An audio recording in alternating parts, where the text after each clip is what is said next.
an intergenerational age mix, because that's another thing that's happening is we are kind of making our social connections less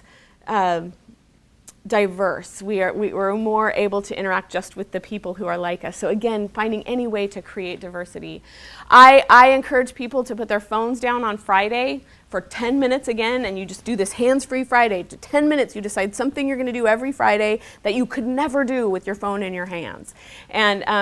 try it out, and use that as just a reminder. Then the other thing I want to just go into I'm going to give you these kind of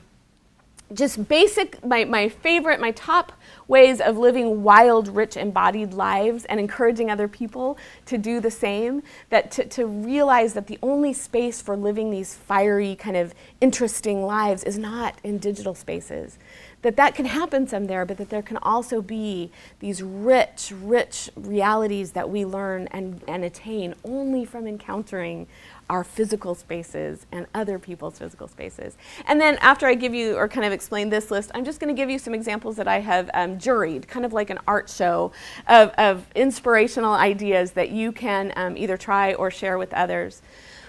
First thing, I hope we all emerge from this time together and we go out from here and we engage people. We engage them not just via text or via Facebook, but we actually engage the person who we meet at the gas station later, or the person who serves us later, but that we actually listen to them and we talk to them and we look in their eyes and we put our phone away. Maybe we even put our phone in the trunk when we drive, so we're not even tempted to look at it.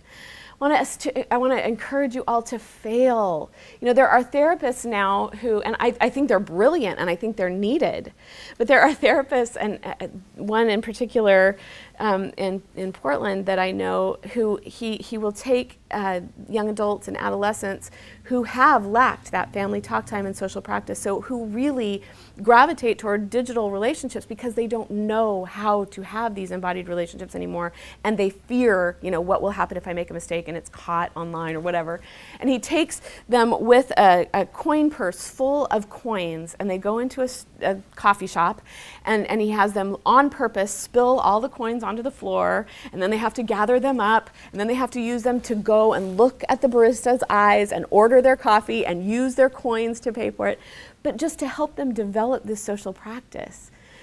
I think it's great that they exist, but what if we all just invited people to be those authentic coin spilling, bumbling, not knowing how to order people? What if we just lived in this way that invited kind of fiery authenticity? I want to encourage us